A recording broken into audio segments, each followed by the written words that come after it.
Welcome back to the Red Devil Africa TV. Here is the post-match analysis between Crystal Palace and Manchester United.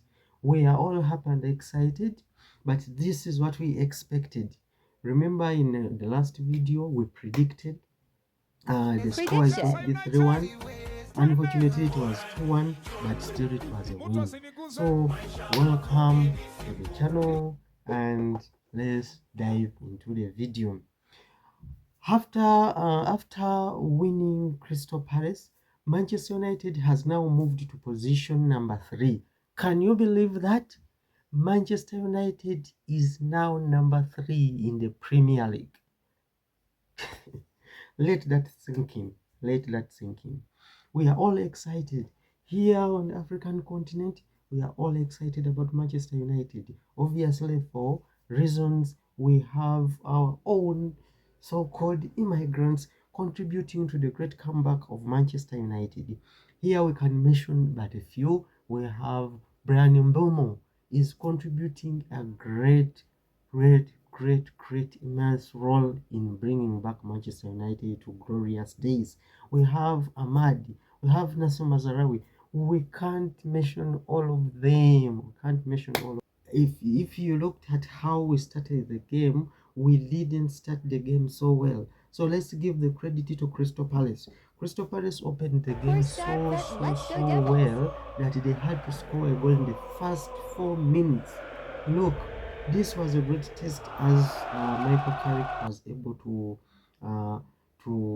comment in the press conference after the game that this was a great test. Remember, we have never gone down since Michael Carrick came in. So this was a great test of which we passed it with excellent colors.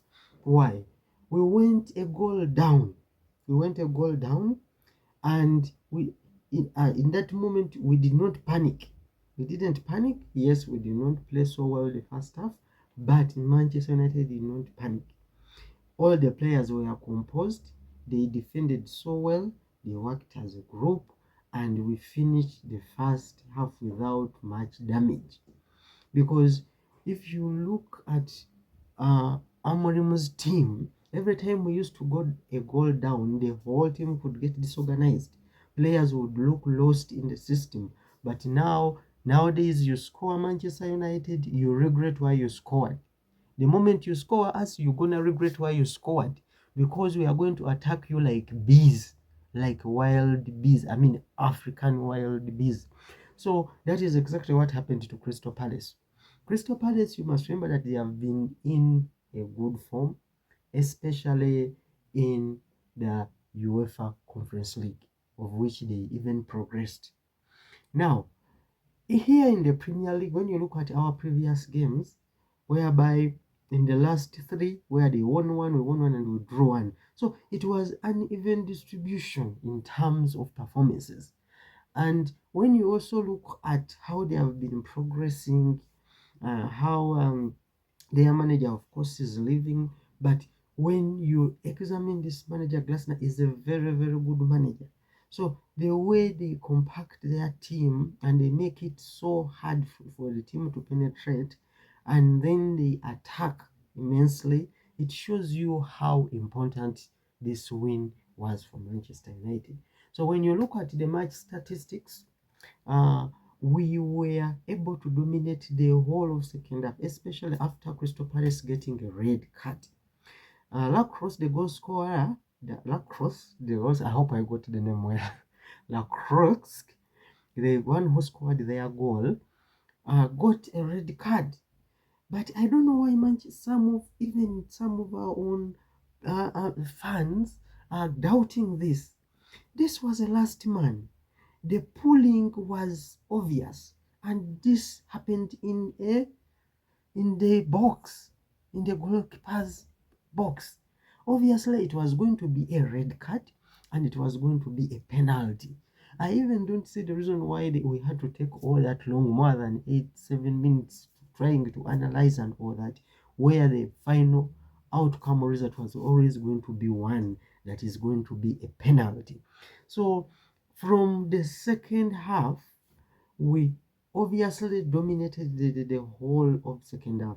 I mean, look, we had over 25 crosses in Crystal Palace's box just against 9. We had about 16 clear chances created and 11 were on target. So it was only fair that we get 2 goals from those 11 on target, from those 11 chances created which were on target. We have also to credit Jordan Henderson, the goalkeeper of Crystal Palace. Remember, that was our man. Jordan Henderson was our man, but he never had a chance because we had David De Gea.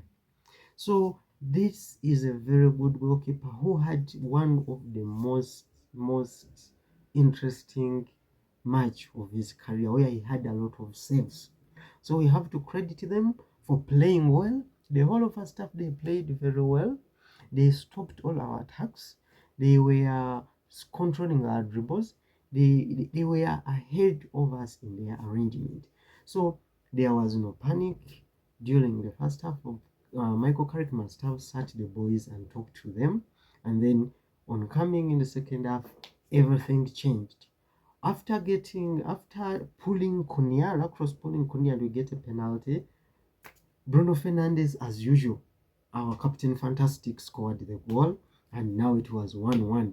From then onwards, it was all about Manchester United. Chances after chances, saves after saves, until when our man of the moment, Benjamin Sseko, had to come in and score as usual, score our winning goal. So the match ended 2-1 in favor of Manchester United. We at Old Trafford. We thank the fans at Old Trafford. They really sang and made it a theatre of dreams. So the boys were encouraged. And when you also look at our substitutes that Michael Carrick made, bringing on Amadi, and you saw the impact. Oh my God, I love this point. If you could see the impact, if you could see the shots on target that he had in just 15 minutes, because he was brought in the 75 minutes, in 75th minute, and from then it was all about attack. The way he put Crystal Palace defense on panic, that they couldn't attack us anymore. So that is what we are talking about, that a player starting the match and a player coming on from the bench, they must have the same impact. We don't have those players that feel entitled. If Ahmad came from the bench and he performed extremely well, that is what we want. Previous games, Matheus Cunha has been coming from the bench and he performs pretty well. We have to praise Carrick for this kind of management, because this is what was missing in the game of Amorim, whereby you come from the bench, you feel neglected. You start the match, you don't win, you feel disappointed. But now, how many times have you seen Bruno Fernandes throwing up his hands? No more, because I think yesterday Bruno Fernandes played his match of the season. He played extremely well, created numerous chances, was always at point, clear crosses, clear passes, knew where each and everyone was at a different moment. So Bruno Fernandes was definitely my man of the match. Even during our prediction, remember, we suggested that Bruno Fernandes is going to score, is going to be on the score sheet, and is going to be a candidate for man of the match. In terms of the performance, we were far much better than Crystal Palace. But this is the Premier League, and it is always full of surprises. Next, our game, we are going to be playing Newcastle, and in the next video, we are going to discuss the team news, the preview, the analysis, and we are going to look to predict our first 11 that we expect Michael Carrick to bring, and then our score prediction, who is going to be the man of the match and who will be scoring for us first.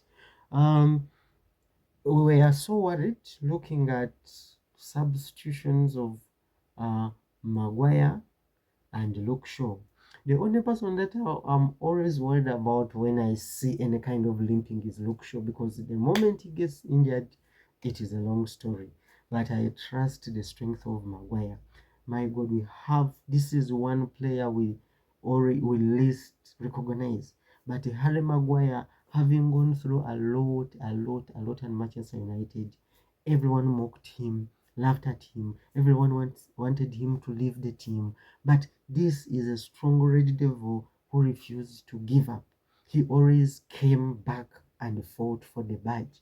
That standing ovation when he was coming out was so incredible. This is a great chance to say thank you to the fans who were at Old Trafford for giving Harry Maguire a standing ovation. The man deserves it. He's having a spirit of a Red Devil, and we've got to simply love him. Obviously, we need to give him a new contract because we have very few leaders in the team. Every time Lisandro Martinez is not on the pitch, you see lack of leadership. Every time Harry Maguire is not on the pitch, you see a gap in leadership. And now Casemiro is leaving. So we need such leaders in the team like Harry Maguire. Thank you so much again for subscribing, and continue sending your opinions, join our podcasts, view our posts, and give an opinion where necessary. This is Red of Africa TV. Let's meet in the next video.